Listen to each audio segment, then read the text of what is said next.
Well, have you guys talked about large language models on TechPod before? Tells you how much I listen to the podcast. It's fine. I don't expect friends to listen to, but like, I don't expect my partner. I don't expect my friends to listen to the podcast. It's totally acceptable in the modern context because everybody makes podcasts. That's right.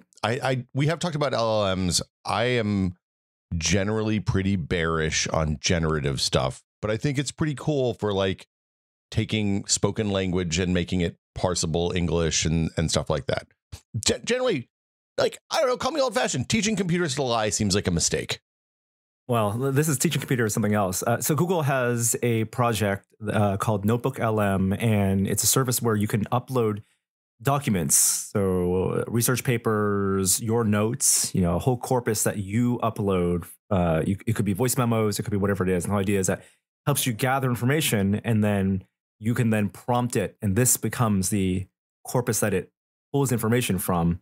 And you can find patterns. So people use it to summarize legal documents. They use it to, look for patterns in research. But one of the features, so people have been using, it's a novel application that may be useful in the future, like practical usage. And it still has information like contextually of the greater world. But the whole idea is that it's not supposed to pull in facts from the greater world necessarily. But it's pulling it from your notes, right? Exactly. Like you upload and you say, this is the universe of information that you should pull from. Help me find relevant XYZ and to structure it in a certain way. And it's not for like rewriting papers, but really it's just to gather your thoughts, collating, right? It's collating information for you. So is the idea that it doesn't lie then because it's only pulling from stuff that you've put in your known good data, or is the lying just a feature of the LLM? I mean, hallucinations, I think, definitely are part of it, and they're like continually improving. But with the smaller set of data than the greater world data, and with the expectation that you're not going to be asking it to make up things necessarily, it's theoretically it's going to hallucinate less, or the way you use it, you're not going to generate hallucinations in the way you converse with it. You're not conversing with it with like a chatbot. So anyway, that's just like the basic premise. The interesting part, though, is one feature they have is it will let you use that corpus of data and generate a 10-minute podcast. Oh, I've seen these. Yes. So it will, in about like 10 minutes time, generate a conversation between two podcast hosts, a fictional podcast called Deep Dives, where they talk about in their episode just what information you've uploaded. I find this personally insulting, Norm. The idea that you could distill, the depth and breadth of knowledge that a typical podcast host represents. I mean, it's not Joe Rogan up in here. We're asking serious questions of serious people. How much data do you have to make this thing work? Not much. So the people have obviously pushed it to their extremes. One extreme is someone uploaded like a document with nothing but the word fart and poop. Okay. And they generated a coherent and existentially interesting podcast about a document of nothing but fart and poop. Is this where the podcast about the podcast hosts that were informed by their producer that they were AI constructs, yes, and where people came from? Yep. That's absolutely it. Yeah. You know how dismissive I am of this idea? Norm made a podcast, had the thing make a podcast with me in it. And he sent it to us, me and Kishore, and I didn't even listen to it. I have no idea. I have no idea what the result of this thing even was. It sounds conversationally accurate. I mean, if you gave the audio file to someone, a layperson, and didn't tell you what it was generated by, it just sounds like two people talking.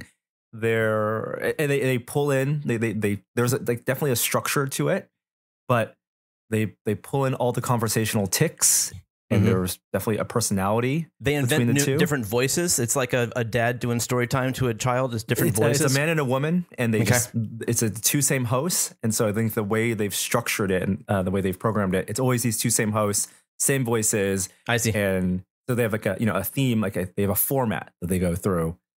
It reminds me of the people that got Alexa and the Google Homes to talk to each other for a while, because it's a little non sequitur. The one so I listened to the existential horror one, and the setup for that was, hey, these robot podcast hosts find out that they're not real people, even though they thought they were, and it was like a lot of the generative stuff. It was funny and creepy and novel, and I don't think it would have held my attention for 1 minute longer than it did, which was about 2 minutes into the podcast, probably. Oh, I listened to the whole thing. Oh, the format does get stale. Having listened to a bunch of it, like you realize what the patterns are in the way they talk. So, but it's an interesting way to distill information. Like I think just yesterday, someone uploaded all of the unsealed January 6th indictment documents. okay. And then I listened to that, and it got me the top line summary in an interesting, digestible format. So you're saying the election was a hoax, Trump won, and freedom fighters on January 6th. That's the top line? It all depends on the training data, Will.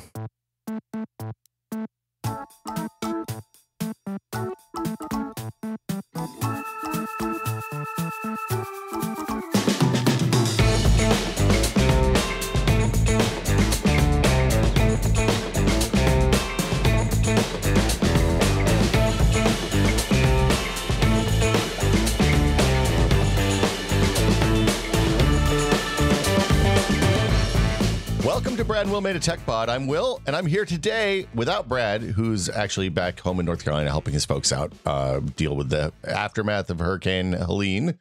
But I have the extreme pleasure.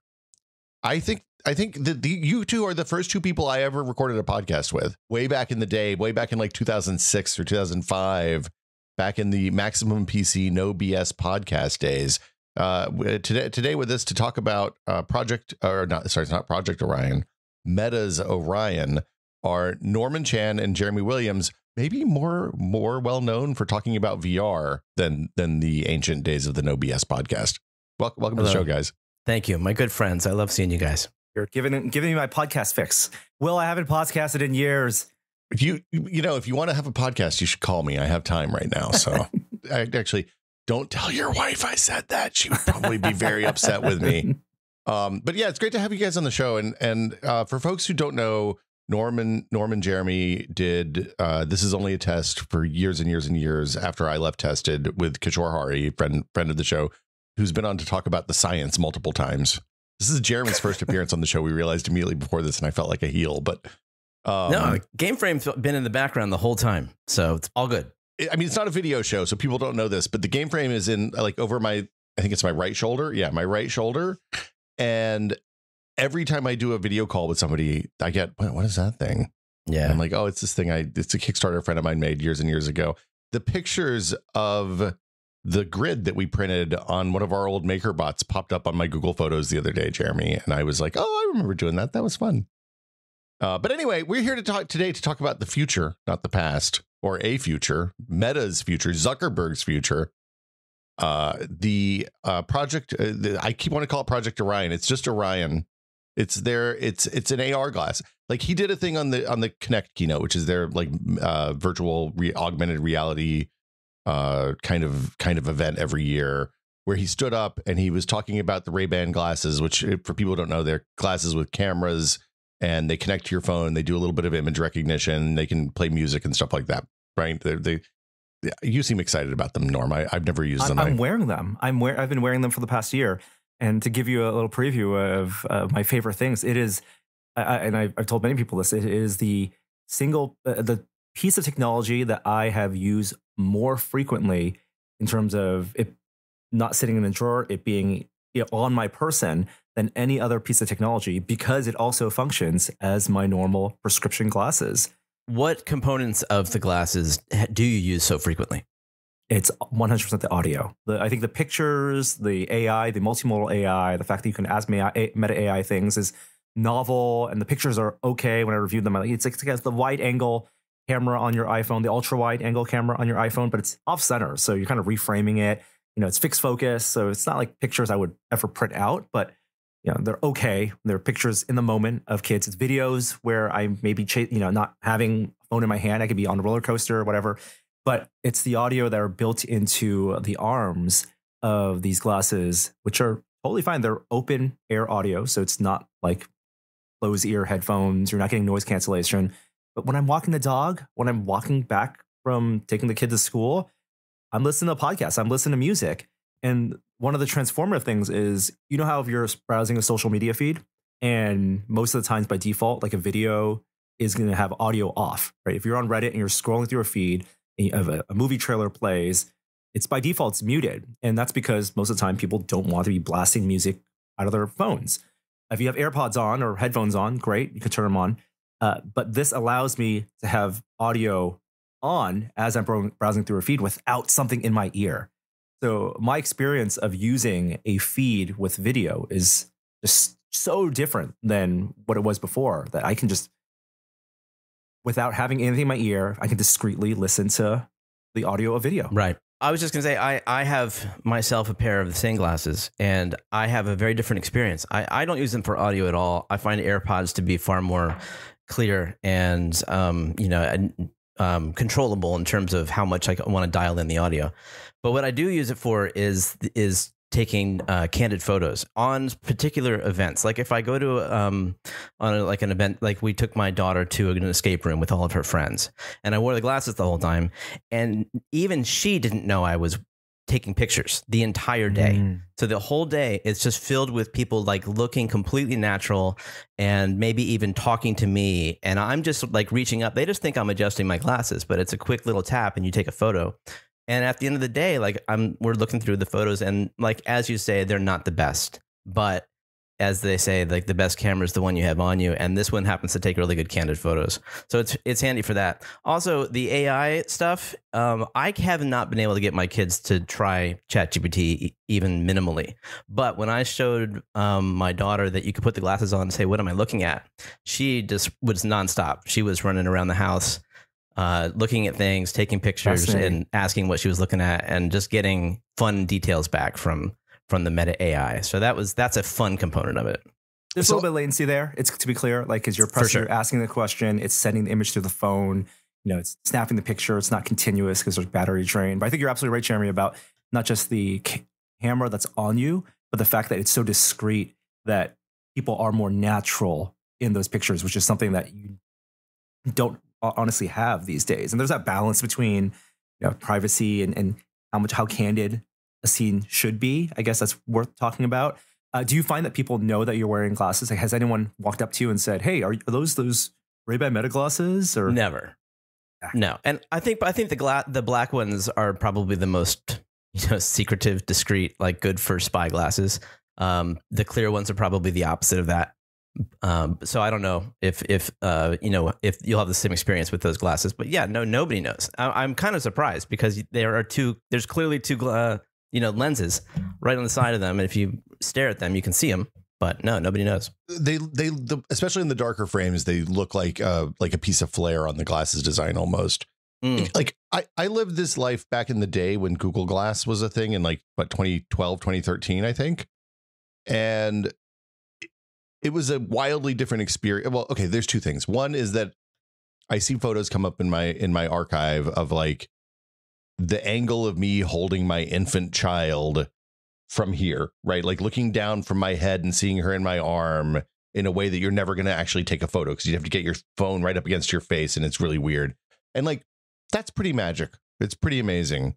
But at the same time, the thing that you described is really awesome, Jeremy, about the way you're taking pictures. But I also really don't want to be walking around and having pictures taken of me. And I realize public space has no right to privacy, yada, yada, yada. But there's an expectation that a camera is a bulky device that people see.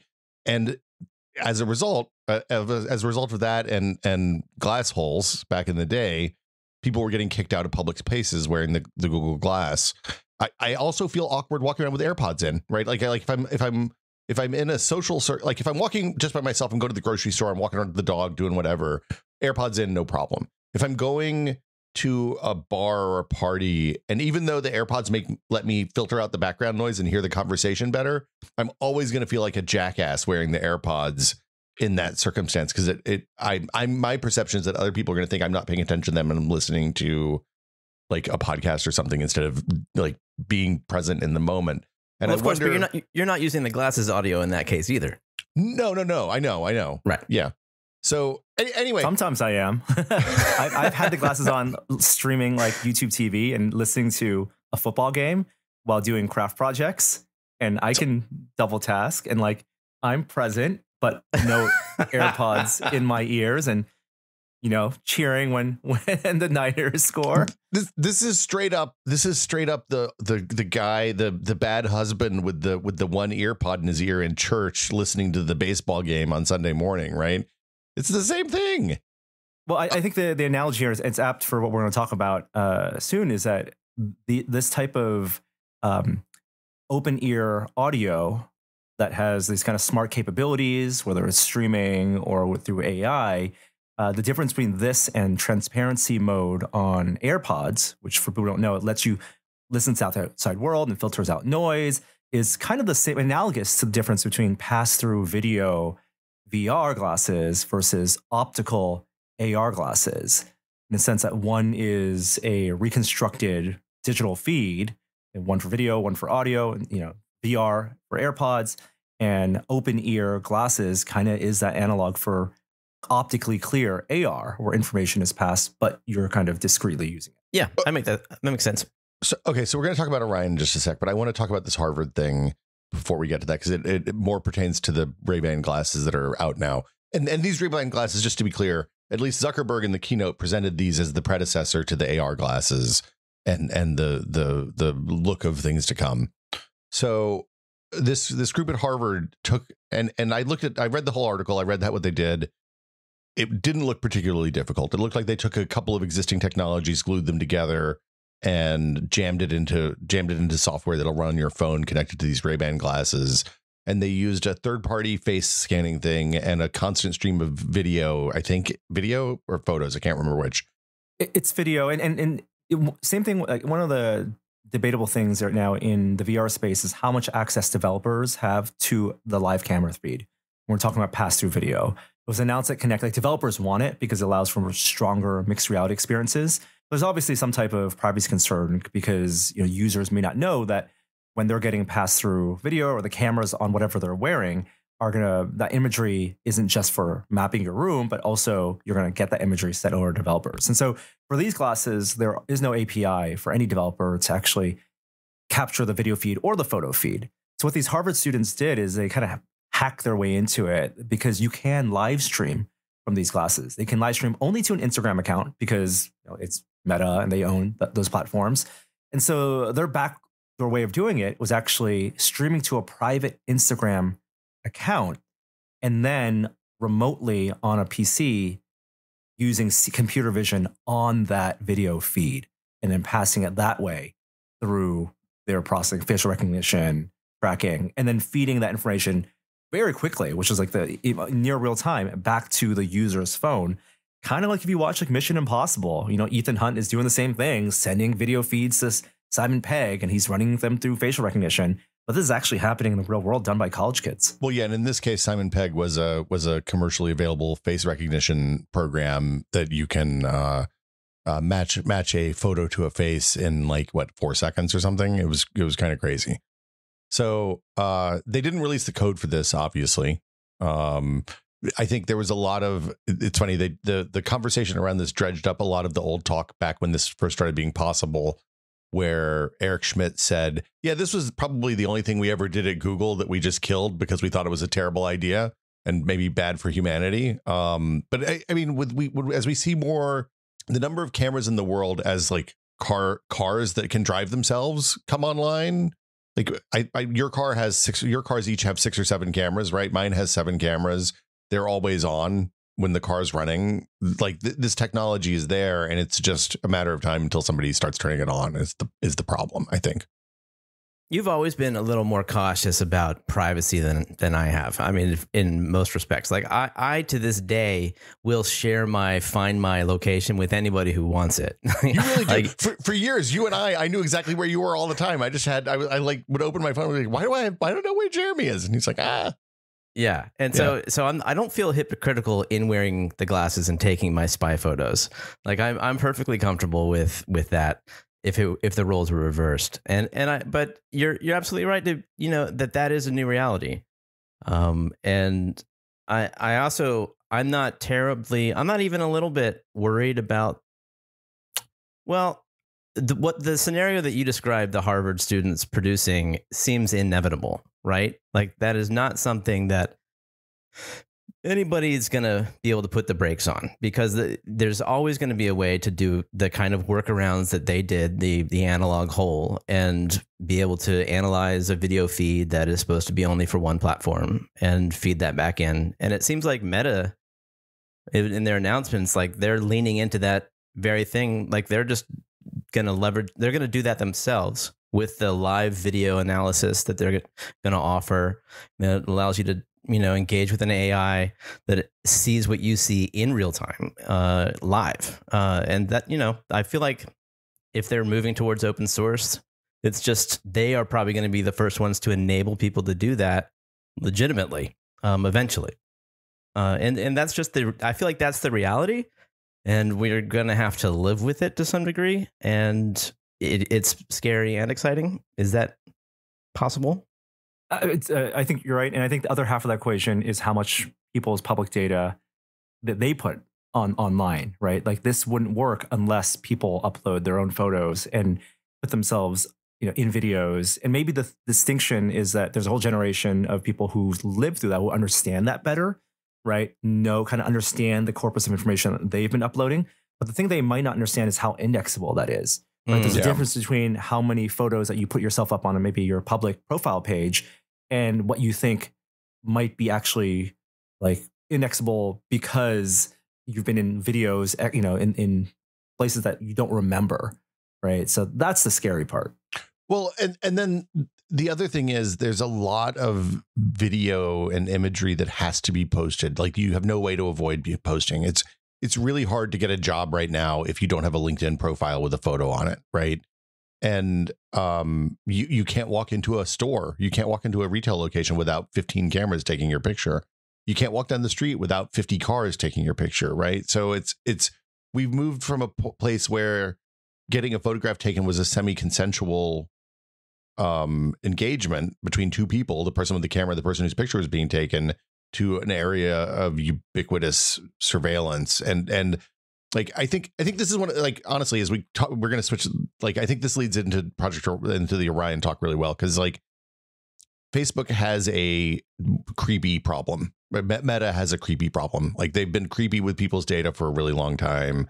And I think if they want to sell these kinds of headsets, these kinds of ubiquitous computing devices, that's the hill, one of the hills that they have to climb over. And the way they do that isn't by doubling down on being creepy. The way they do that is by like actively being less creepy. And as their businesses seem to be moving away from advertising, it makes it easier, I guess. I don't know.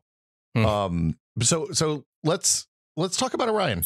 Norm, you got to go down to Connect.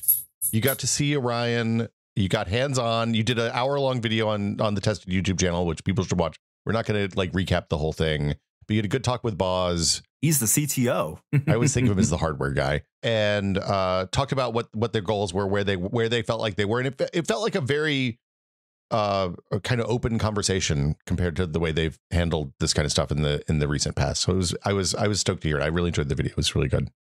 So where do you guys want to start? I can go with the broad, what it is, why they made it, what questions you guys have. I think start with where it is, right? Like that's with what it is. Like it was not something I expected to see this year or next year or even probably the year after that.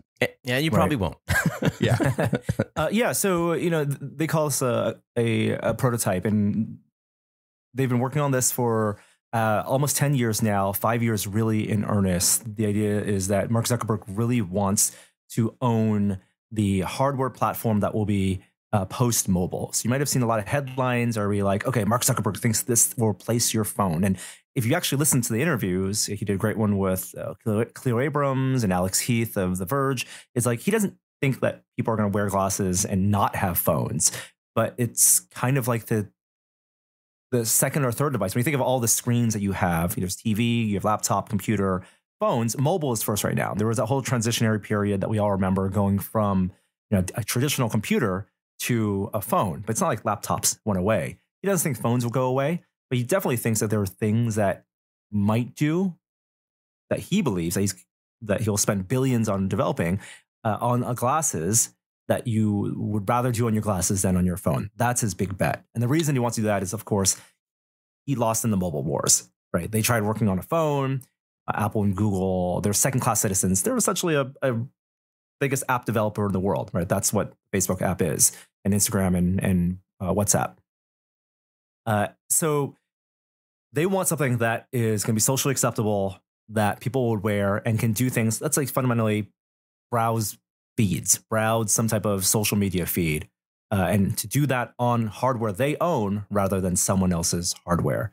And to get that point, they wonder, can they do optical AR pass through, something that looks kind of like glasses that can give you, world tracking abilities, objects fixed, holographic objects fixed in the real world that have a wide field of view and are light. And so after 5 years of developing something, they have this prototype now that's under 100 grams, and that gives you a 70-degree diagonal field of view, which is the widest we've seen in any type of optical AR system, but also, importantly, in the glasses form factor.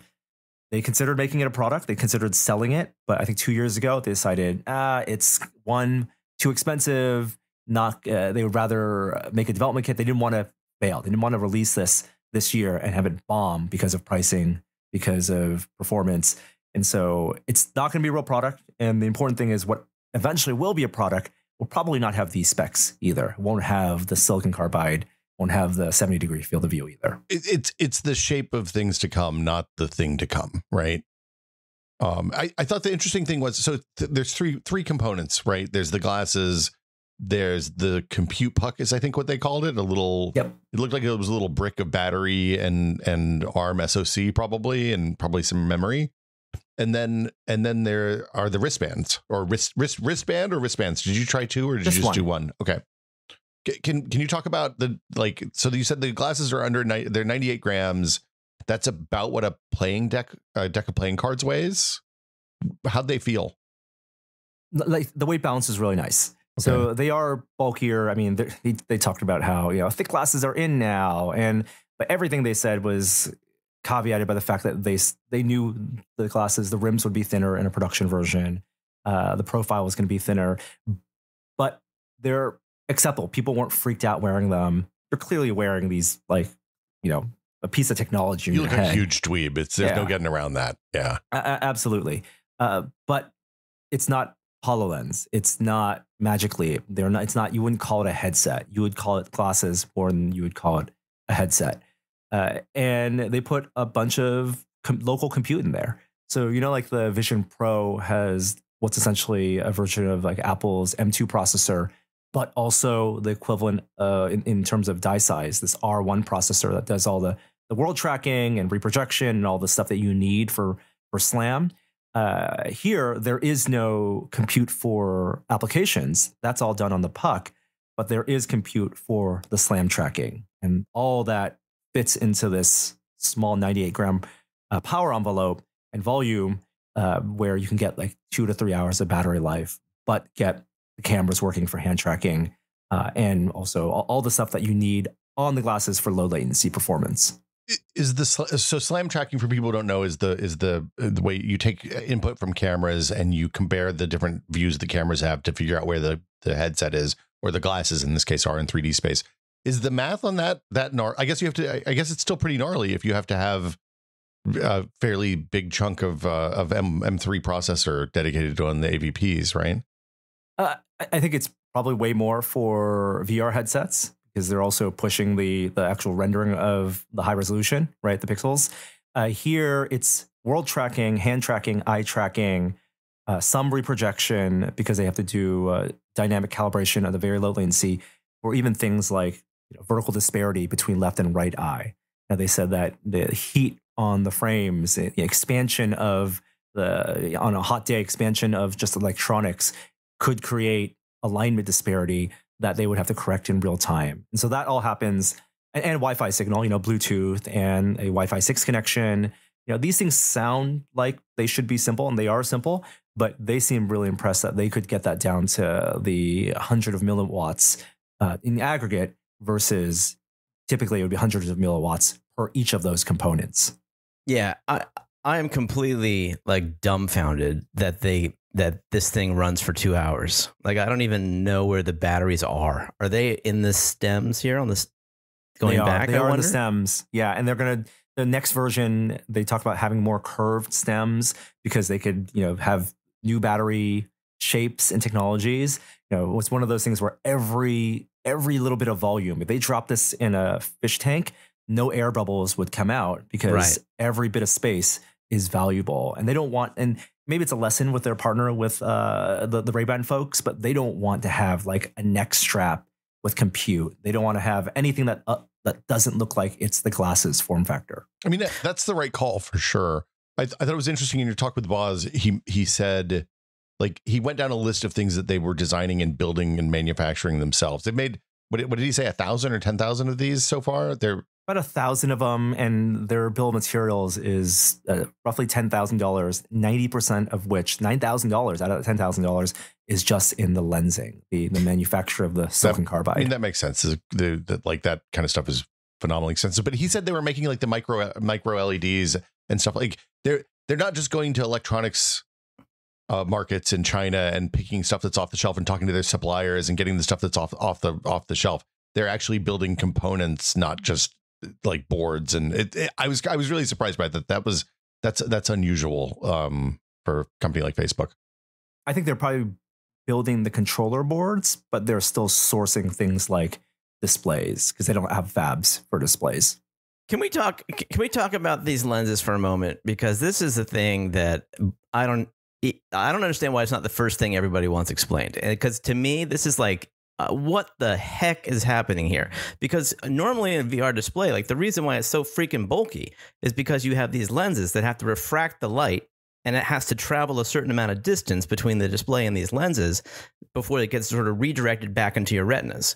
And that requires distance. Here, we have these panes of silicon carbide that looks, several millimeters thick.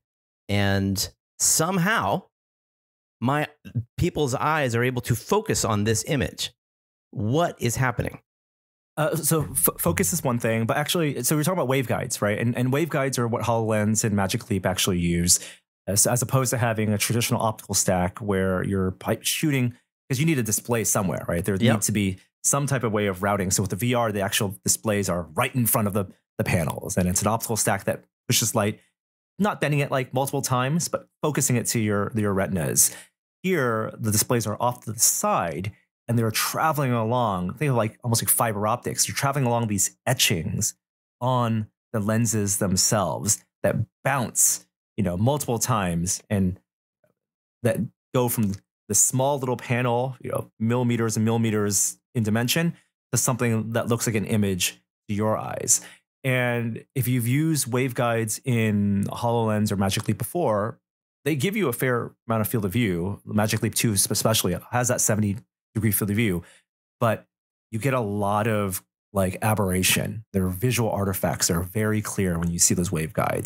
Everything looks shimmery. Yeah. Yeah. There's definitely the chroma in the periphery. You can tell that light is like traveling sideways along this panel before it gets to your face. Mm-hmm. It's not just glare from the outside world, and glare actually doesn't look great from the outside world either because of that. So the benefits of silicon carbide, you get low visual distortion. You get the wide field of view because it has that high index of refraction, that 2.6 index of refraction. And then it's also super durable too. So stronger than glass. And so all these things combined, lighter than glass. So all those things are kind of necessary. They're just so expensive to manufacture. This might be a stupid question, Norm, but are these glasses, like when you hold the glasses up in front of your face, they're not on your face. Do you see the display on the lens, or is it like projecting back into your eyeball, or is it something? Is it just that because of the way the focus works on the up close and the refraction stuff that Jeremy was talking about, you can't focus the images on the lens? You just can't focus on it because it's out. And can other people talking to you see any essence of that image? No, and that's a good question. When someone's looking at you, they don't see any of what you see because the light's bouncing in one direction, but they do see kind of what looks like a iridescent shimmer. And on off axis, you'll see a lot of the photos look like people's eyes are glazed over, or the whole panel is glazed over with some type of iridescent light. That's only like, I think, a low angle looking up. If I'm looking at someone straight on, you just see their eyes, and the amount of transparency. So this is why they're not using something like birdbath optics, which, also kind of a micro OLED display bounced off like kind of a Pepper Ghost style into your eyeballs.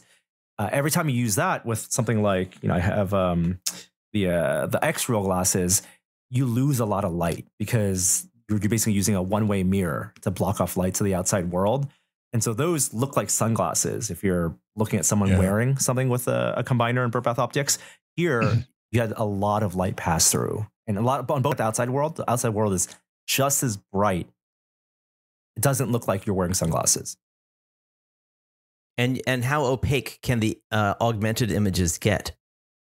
They're glowy. They're, it's like they're opaque enough, but I would say less important than the opacity is the quality of the image, the quality of the thing. They do look like, the reason you call them holograms is they look like these light forms. It's not going to be flat shaded things. It looks like kind of like a floating LCD panel without the backlight. When you're looking through the lenses, like, do you see, like on the old HoloLenses, you could see the edges of the AR area, right? Like there was a rectangle in front of your field of view that was like, here's where the magic happens, and then everything else looks like crap. Is that present here, or do you see more edge to edge with these?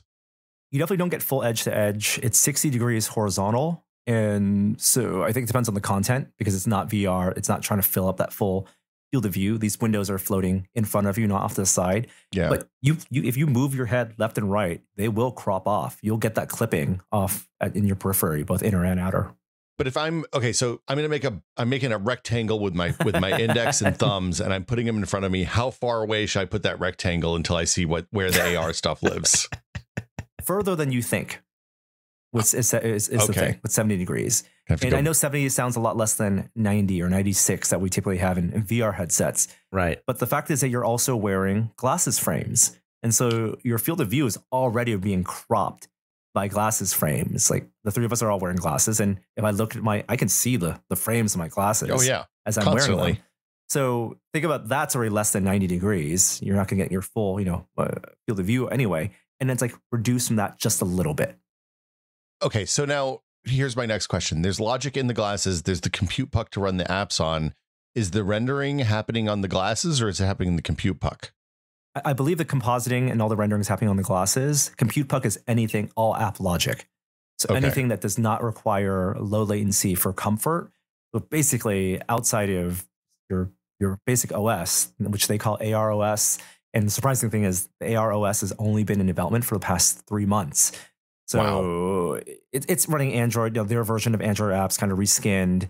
Didn't notice like latency, but also wasn't doing a ton of going back and forth. It was very kind of basic MR UI, a version of their Quest UI with docs items on the bottom, menu you can pull down from the top, that kind of thing. 3 panes, a maximum of 3 panes right now that are connected together. So you're not separating the panes and windows and locking them into the wall or anything like that. So very early for their OS. What is interesting for the compute puck though is it's over a Wi-Fi 6 connection, and the software protocol that they built on top of that pulses the data from the glasses to the compute puck and vice versa. So it's not a persistent Wi-Fi 6 connection, which allows them greater distance that you can have up to 12 feet. So when I was doing a demo, the puck wasn't actually in my pocket. It was just in the middle of the room. And also means a battery savings as well. Because if I'm wearing like Ray-Ban Metas and I'm doing live streaming, that persistent Wi-Fi connection kills battery on the glasses so quickly. Yeah, I mean, when you're talking about the thing that you use to see the world, like I think, Jeremy, your vision is probably better than mine. Norm, you can go without your glasses. I can't see anything without my glasses on. So if I have to take the glasses off to charge midway through the day, it's a fairly substantial hassle for me. The other thing I want to say about the compute puck is there are a lot of people, Apple fans saying, well, Apple has this in the bag because they got something you could put on your wrist. They got something you could put in your pocket. And obviously, we'll talk about the wristband and how that may be analogous to the Apple Watch. But I do think that if Apple wanted to have a version of this, what you have in your pocket with the iPhone would be more than sufficient as that compute puck just to do app logic, kind of the way it is the processor when you do a wired CarPlay connection. Yeah, it's or wireless CarPlay too. It does the same thing. It just blasts across Wi-Fi then. It seems like Apple's made their bet though on all in on, single device though. Oddly, I mean, given that a lot of people think one of the downsides of the Apple Vision Pro is the weight, they could have solved that by moving some of that compute to the phone, but they chose not to. I wonder if they will reverse that decision. It doesn't seem like it's been a resounding success for them. So, who knows? I think the type of things that you do in the Vision Pro are so much more, an order of magnitude more compute heavy than the type of compute you would do in these AR glasses, single feed. Like, I think they made the right choice there. Like, I would not like a Vision Pro, even if it was lighter, to be limited to 3 windows or, single, not real multitasking. I want that kind of laptop capability in the Vision Pro I have today. Yeah, I was just saying, I've only spent a little bit of time with the Vision Pro, but the time I spent made me feel more like it would replace my MacBook than my phone. Oh, iPad, right? Yeah, or iPad, same difference. Right. Yeah, no, I think that's huge. That's like they realized that long after Meta did, and Meta's kind of followed up with, following their lead now with how much you should be able to do in VR. Whereas like they had originally sort of been more like the phone where you're launching an app and then you're in these amazing games. You go back to the OS momentarily, but it's a bad experience to be there. Now Apple's sort of shown that the OS should actually be pretty great, sort of like a PC experience, maybe even further out because now you have this sort of infinite space. But I'm glad to see Apple lead the charge on what a VR OS should be and see Meta follow up. The difference on the AR glasses and the VR glasses and the VR thing is that when you're putting on a VR headset, you're taking away access to your favorite thing in the world, which is, arguably either your children or your phone, depending on who you ask. And like, it's a big ask, right? So it means that you're not going to see text messages. It means you're not going to be able to scroll Twitter while you're waiting for something to load. It means you're not going to be able to do all the things that we normally do while we're sitting idle now because we have hummingbird-like attention spans. But when you do when you're wearing the glasses, the normal glasses, and you're waiting for something to load, it's not as big a lift because you just pick up, it still works. How, Norm, I'm curious about the carbide lenses too. The high refractivity means that I would think that the world would be distorted a little bit looking through them. Was that the case? Not at all. The world looked completely normal. And there is an extra layer in the optical stack that combines what the carbide lens waveguides are doing and also what you see of the world. So it's not distorted at all. Okay.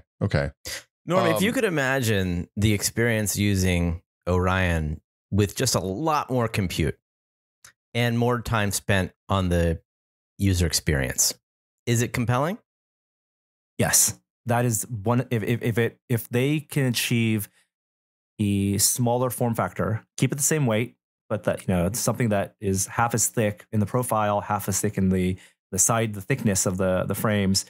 Actually solve the UX experience. I don't need to have like world tracking things. I don't need to have name tags in front of everyone, but just give me the bare essentials of making a good communications device, phone calls and video calls and browsing the things I pick up my phone for most. If you look at your iPhone, look at your app usage. What are the things that you're on your phone most?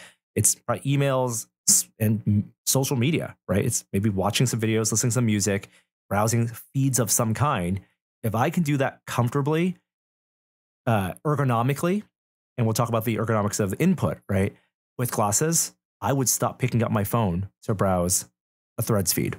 What about the wristband? Can you talk about what's possible with that right now and where, having used it, what you could imagine it being used for in the future? Well, let's start with what they are because we haven't really talked about them yet. And this is, I think, the most interesting. Like the lenses, to Jeremy's point, super interesting. This is something I would use on a current device. And it's the most ready product because they purchased this company, Control Labs, back in 2019 that was looking at EMG input, electromyography. So it's basically the electrical signals that get sent to your muscles as you move the many muscles that are on your wrist and hands. And so the wristband is kind of calibrated to you in terms of like it's tight. It's like rubber band tight. It's not, some people like a loose watch band. It's not a loose watch band. It's tight enough that the 8 sensors on there get slightly imprinted into your skin, right? If you took them off, you would see the slight indents. Is it like nubbin type electrodes, like little metal balls that push in? Pill shapes, right? But the form factor is more like a watch strap than it is, Black Widow's the darts. They're not super bulky. Low power. There's a machine learning processor on there. I can also imagine that they would put some digital interface, like a watch, but it goes in a dominant hand. Well, you don't need it when you have the AR glasses because you just hold it up and it just gets projected on the wrist, right? But it's all about fashion, right? Put some spikes on there, right? Make it really palatable for the Hot Topic crowd. So what you can do right now is the 4 basic gestures I was taught to do was tap, so index finger to thumb. And orientation of wrist also matters. So index finger to thumb, turn my wrist up, middle finger to thumb, tap for a menu, scroll up and down, which is actually to rub my thumb against my index finger up and down, and then double tap my thumb against my index finger to activate Meta AI. Those 4 things. So home, left click, right click, and scroll, basically. Sure. Yeah. Hold to tap also works. Okay. But these are uncomplicated. Like I'm not going through a whole regimen of trying these different gestures, like flexing my hands. The thing I really wanted to get a sense of was accuracy, like false positives versus missing input, and also how much intent, like do I need to be thinking about these actions? Do I need to be pressing real hard? And accuracy rate was really impressive. So I did have. And this is without training, right? Yeah, without training, without calibration. They walked me through it. I did all the gestures once, and the system was good to go. And I had the false positive. Only false positives I had were occasionally I would be like just fidgeting and tapping my thumb against my hand, and then the Meta AI would activate. But for anything like the tap, this general tap gesture, I didn't need to push my fingers hard against each other. It was literally just a simple tap. It wasn't like an exaggerated movement. Casual tap, got it. And if you think about that kind of micro gesture and how untaxing you want those gestures to be on your muscles, and having that just not needing the hand in front of you, so it needs to be captured by some field of view, some computer vision lens, having your hands behind your back and doing this, having your hands in your pocket, that was why they're doing this. You did that? I did that. Yep. Hands like underneath the table and just resting on my lap, right? Just in a very casual, arms folded, right? And you could be tapping and it would be working. That's how I want like Apple Vision Pro tap gestures to work. Just to be clear, they have to be in line of sight of one of the cameras in order to work, right? Yeah. It has special down-facing cameras just for that and facial tracking. Yeah, they do. But occlusion is a problem, I think, for that. And they're not asking you, like I wasn't dragging anything, for example. I wasn't using like that for dragging actions. I believe that would be using computer vision, and you would be using your hand put out in front of you. So it's this kind of multimodal input for tap and just your basic mouse clicks. You can think of those. They want to be with these wristbands. For mouse drags, they want to be with computer vision. Just to be clear, is the term neural interface overselling this a little bit? Like it sounds to me like it's reading the movements in your tendons and your muscles. It's reading the electrical signal to the muscles, right? It's electrical signals, not movements. When I hear neural interface, I think central nervous system. I'm thinking like Matrix style jacks in the back of the head, or Elon Musk killing a whole bunch of sheep. This feels like this is the peripheral is less sexy, but probably easier. I think it's an important distinction, though, Jeremy, that you're making, because it's not a physical movement that they're detecting. But it's also not a thought they're detecting. They're detecting the signal that comes when you trigger the physical movement. True, right? Like it's not like if I think about tapping my fingers, right, that's what's being captured. It is a physiological thing that they are detecting, but the physiological element is an electrical signal, not a physical movement. So one of the things you had videos in your tested video, which again everybody should go watch, that were like a person typing on a keyboard that didn't exist using these wristbands. And I was that was from the demo reel that the company that they bought showed, right? That's not something because it wasn't in the keynote. No, but it's on like Meta Research. Like Reality Labs Research has published over the past 4 years things on this neural wristband. So they talk about, being able to recognize poses, like using a bow and arrow and the act of pulling back a string. They can do that. There is a little bit of haptic feedback. They've done all the research. That's why I'm saying like this is the most consumer ready thing. And it's not me just prognosticating, like they've said as much. It looks like a consumer product. Yeah. Yeah. Zuckerberg and Boz are like, almost without revealing, like announcing a product, they're basically confirming that what will be out, I'm willing to bet next year, 1 year from today, is a more expensive version of the Ray-Ban Metas with a display in them and using the EMG wristband as input. And display being Google Glass-like, off to the side, not world tracked, just a feed of information display. Do you think that they would do that with Quest too? It seems like, I mean, Quest, they do hand tracking, have done hand tracking for a long time, but it's basically like, I don't have a Quest 3, so I don't know, but it's like fingers and basic gesture and placement, right? It basically would be like they'd be able to do better than Apple can do with the with Vision, which is exactly what you're saying. You wish that Apple would be able to pull off. Meta has the capability to do that with Quest using this device. I think it's going to be very telling whether it's on their roadmap that this is incorporated as an input option in Quest. Obviously, different OS stacks, and there's interoperability. Like a lot of the SLAM learnings and a lot of the stuff that hand tracking stuff I did on Horizon OS and Quest is what makes Orion hand tracking possible. But they're going to be separate OS developments. If we do not see EMG as a possible optional input for their VR division, it actually gets me really concerned about how much investment they want to put in VR versus AR going forward. Because that was one of the things that Boz called out. He had, and this seemed like a shift from previous statements, which was that they view AR and VR as that's not two sides of the same coin anymore. That when you're taking over the world, you have a different set of criteria and strengths and weaknesses than when you're just looking through glasses. Do you mean to say Meta's taking over the world? I meant taking over your sensorium. Sorry, not taking over the world. Okay. Yeah, and I know they're, Connect is the long history of their relationship and the acquisition of Oculus, and it has been VR first.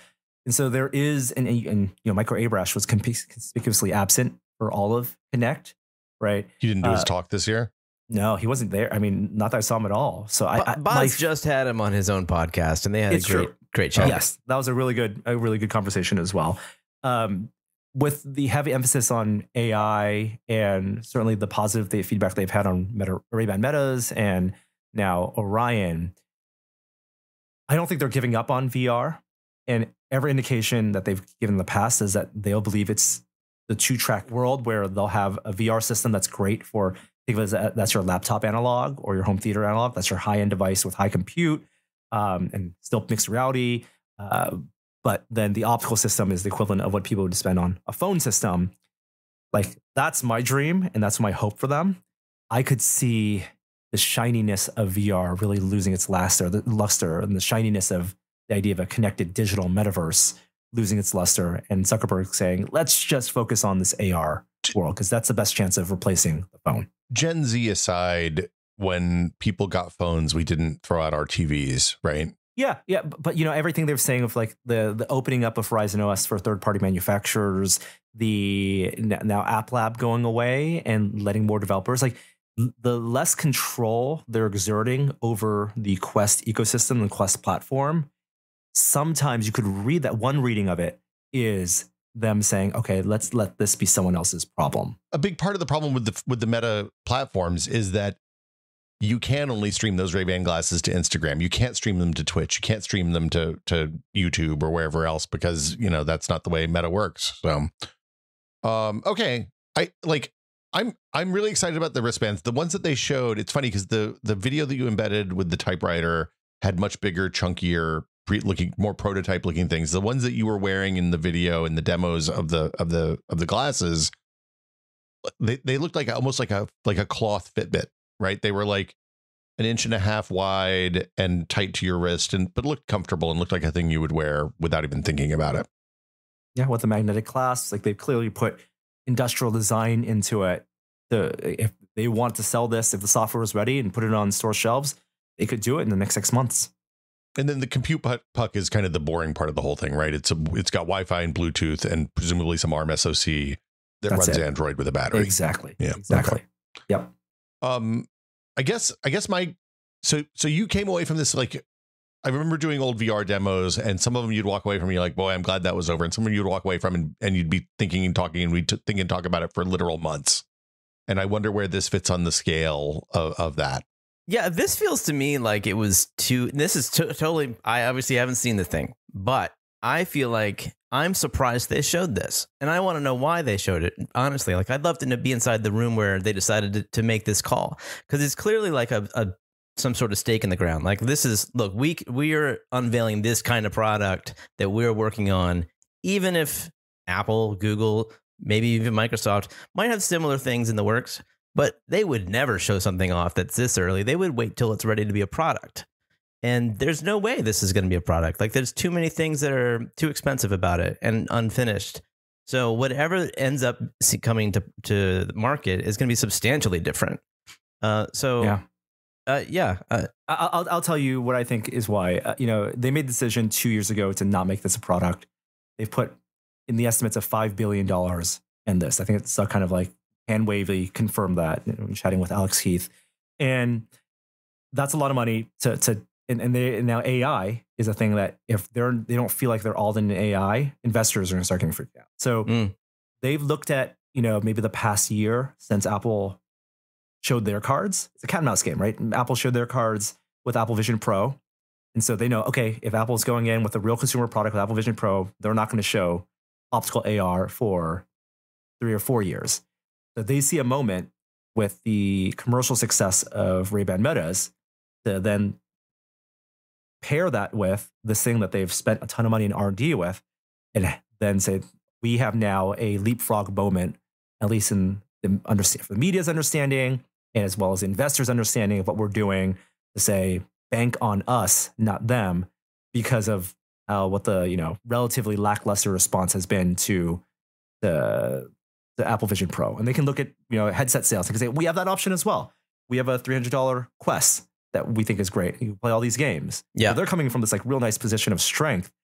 At the same time, they're also trying to do a little bit of magic in front of you and say, look at these 70-degree field of view AR glasses that we'll make smaller, but reading between the lines, it's not going to be 70 degrees when those become a product.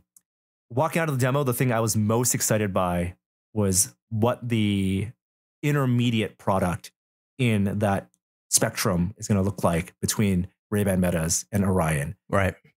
Using your imagination. Yeah. So the thing next year, if Ray-Ban Metas are $350, I could imagine a $800 pair of glasses next year, that will have Ray-Ban Meta form factor.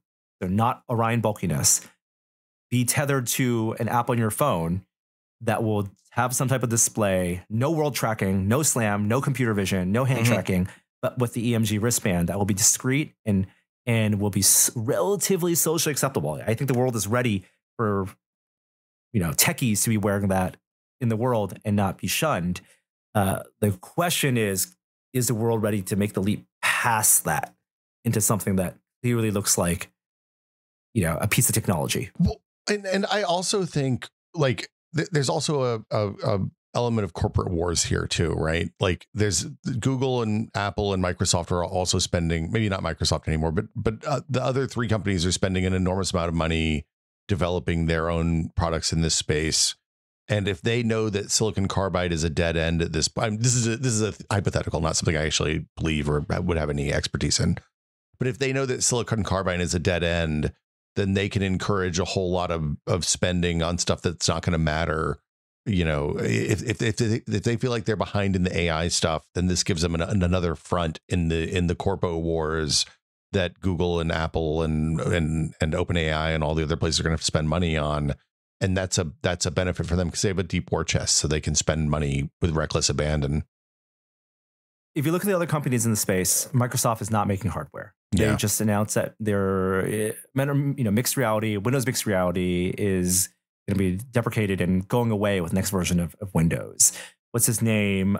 Who's leading Microsoft hardware is gone. He's running Amazon's devices division now. Microsoft's business is in Azure, and they were happy to be the back end that runs all these model training programs, and they don't even have their own model, right? So I think they're not going to be a player in this. Google, yes, because they have their own AI, Gemini, and they have partners. And so the rumor is Samsung will have their Meta Ray-Ban / Orion competitor that will run Gemini and maybe be more tightly integrated for Android devices. So it's not like a second-class citizen experience. That's the one to look out for. They've also quietly been spending billions of dollars building AR stuff since they shut down their major VR initiative a few years ago, right? And then Apple, like, we still don't know what Apple's like. Is AVP the beta test product? Is it the DK1 of this world, or is it the Newton? Right? We don't know. In their eyes, I think that Apple. I don't believe that AVP is the dev kit for optical glasses. AVP is a dev kit for pass-through VR glasses with a more acceptable everyday wear form factor for replacing the laptop, or the MacBook and the iPad. I have no idea how far they might be along for optical glasses, but just knowing how much processing you would need to have a compelling, actual world track, persistent AR experience, like that's still in the VR space for now. Okay. Norm, what were the actual demos? You didn't really talk about it a whole lot in your video, but I'm curious, like, were there games? You did some call stuff that you said was pretty compelling with like virtual avatars. What can you just give us like quick hits on each of the things you saw? Yeah. So basic compute stuff. So web browsing, watching a YouTube video. How was the text rendering on the web browsing? It's low res. I mean, this is 13 pixels per degree on the prototype I use. So it's like. Can you give us a comparison? Yeah, it's like Rift 1. Between Rift 1 and Valve Index. So Valve Index, you can kind of read text in. Rift 1, you probably couldn't read text in unless it was like oversized and chunky. I say closer to Valve Index than Rift 1. Okay. So fuzzy text, everything a little bit glowy and fuzzy. Video calls were decent. It's a rectangular window. When you're in a video call, they'll be using your either stylized avatar or codec avatar. So that's all machine learned based on your voice. It's not going to be the same as like Vision Pro or even Quest Pro tracking of your face, because there are no face tracking cameras looking down. Right. If you had to guess at the frame rate, it was stereographic, right? But what was stereo. The frame rate? Seems like it'd probably be 60. I think 60. It felt more like 60 than 90. Yep. Yeah. And that was more not about like latency for compute, because it wasn't like how fast I could load information but just like moving a window around and how fast things would load. It felt like 60.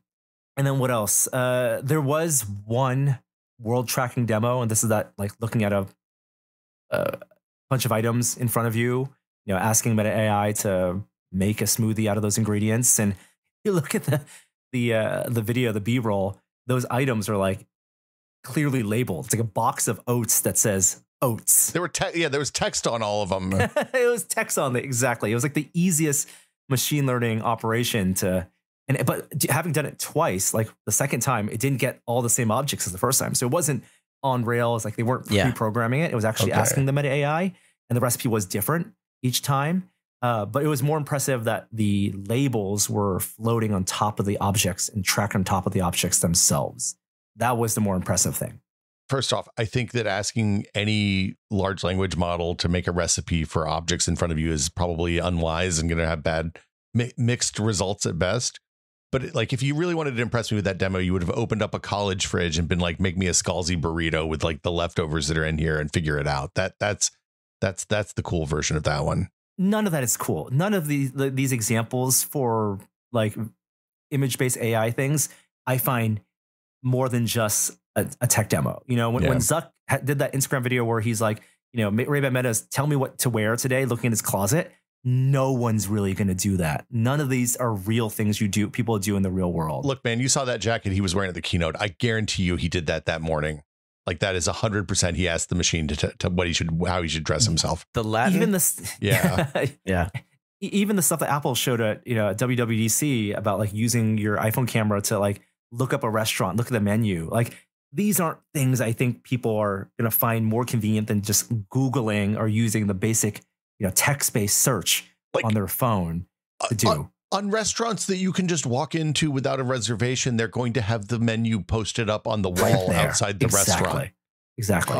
The translations bit that you just mentioned, that was another announcement that they made for the Ray-Ban Metas. And yeah, live translation, I see that being useful. 100%. I question that a little bit, because you have the problem with that. While a cool tech demo and potentially very useful, you need to have buy-in from both subjects, from both people engaging in that. Otherwise, you're talking to me and I'm wearing my glasses and I don't speak your language. I can't even explain to you what's happening. But you have to know that I'm using my glasses to translate for me. Look, and so that, I think, is something that it works on stage, but won't be as practical in reality. Look, the Jeremy, universal gesture of like holding one finger up in the air. Wait. Yeah, right. Pointing your glasses. Wait. Pointing glasses. Right. Nodding your head. Understanding. Yeah. Okay. Yeah, we'll see. I think a phone is just more, you're obvious. Right. I think you're right there too. You guys are thinking about this the wrong way. They're picturing a world just like the Zune experts that were like, hey, we're going to have squirt our files from Zune to Zune when we're on the bus so we can share music we're listening to. They're imagining the world where everyone has Ray-Ban glasses. So you speak English and they speak Thai and it just works out. That's right. You're so right. You are so right. And Zune squirt jokes will never get old. Thank you for that. Did they not have any games? Nothing. They showed some games. Yeah, they had 2 games. Okay. Yeah. There was this game called Stargazer, which is kind of a 8-bit shooter using a gaze and tap. So it's it's a Last Starfighter, right? You're just looking, like darting your eyes across and tapping with your hand out of your field of view. And so it's like the most casual game of whack-a-mole. Did that feel fun? Was it fun? It didn't look fun. It was not taxing. That was the point. Like I wasn't like waving my hands up or using a gamepad. Like it was like, dart your eyes and whack the spaceships with lasers. But the Pong one, which was both co-location as well as a remote play experience, that was the best use of stereo graphics because there was some depth there. These two, like it was volumetric, as well as the other player being completely visible and optically clear. They're wearing glasses. So I'm looking at another player. We're both wearing Orions. We both see the same Pong volumetric play area, and we're talking to each other while playing at the same time. So you see the real person and the spatialized virtual area, and they're in the same place. And they are perfectly world locked, and we're looking at the same thing, and our attention is looking at the same thing. And so while the game was simple, it was like the holograms were real for us. It's like that old 3D Flash Pong game from back in the day that was a banger. And was the performance good enough? Like were the balls moving fast, or was it Pong speed balls? It was Pong speed. You could do a little bit of spin. It was hand tracked, so only you're waving your hands out to spin the ball as it hit a virtual paddle. Was there any indication how many people can currently watch you guys play that using the glasses themselves? No indication. And a lot of it was, if you look at the demo room, there's like this one demo room that all of the demos are being done in. On the left side of the room, which we were asked not to film, is a bank of computers and technicians like monitoring and rebooting as needed. It's such a scripted demo. Oh, 100%. And it's such a scripted demo that, they walk you through the exact same sequence of these, 4 to 6 things. And when you get to the point where you're sitting across from the person giving you the demo at this highball table, this cocktail table, they're looking at a small monitor to the bottom next to the couch where they can see what you're seeing, so they can guide you through the demo. So it was entirely scripted in terms of the progression of events. Did they say so that Pong thing is the first thing I think you've talked about, that your hand position mattered more than like your finger movements? Are they tracking your hand with the SLAM cameras on the glasses? Or are they okay? That makes sense. Multimodal. So eye tracking, hand tracking, voice tracking, and the gesture input. Did they say how it's good? Like, how are they charging I assume the dev kits they just have like dedicated chargers for, but is the idea that in the real world you'll have like a glasses case, you put them in and everything charges up, or we don't know yet? I hope USB, but I don't know what takes more volume, contactless charging docks or a USB port. The Ray-Ban Metas require putting in the case to charge, which I don't like. But it's contactless inside the case, right? Is it like a key or something? It snaps in there. Oh, okay. There's just two touch points, for power, okay. ground and power. And then there's a battery in the case that you can charge off of when you're not. Okay, that makes sense. How long do they take to charge, out of curiosity? The existing ones. Oh, because it's like AirPods, where you take them off for 10 minutes and you're back good to go. It's not that fast charging. Okay, interesting. I think that's it for me. Jeremy, you got any more questions for our guy Norm? What'd you think of the Quest S? Oh, the 3S? Yeah, 3S. This is the new cheap Quest. $300, basically the Quest 3 internals, Quest 2 optics. I think that if you can afford to spend $100 more, you could probably get a Quest 3 refurbished or used, right? The 128 gig model, and I would go with that. Is this because they stopped selling the 2? They stopped selling the 2. This replaces the 2 in the marketplace. So, but it has really good mixed reality, really good pass through. The world pass through is the same cameras as the Quest 3 pass through, but it's just using Fresnel lenses. And it's not even the resolution of the display. I'm fine with the Quest 2 resolution.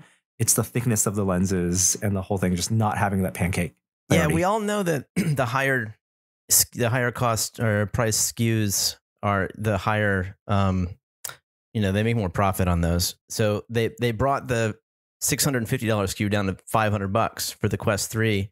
You would have thought, hopefully, they could have brought that $500 SKU back down to maybe $400 and eliminated the lower tier line. But no, they have this whole new thing now.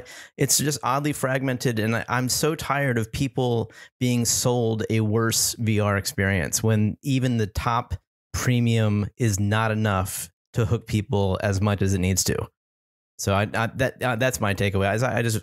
I wish they'd stop selling cheap experiences just to get people in, because they are not sticky enough. And if this is going to ever take off, they need to make great experiences. At the same time, the fact that they made a low-end headset implies to me that they're not going to give up on VR.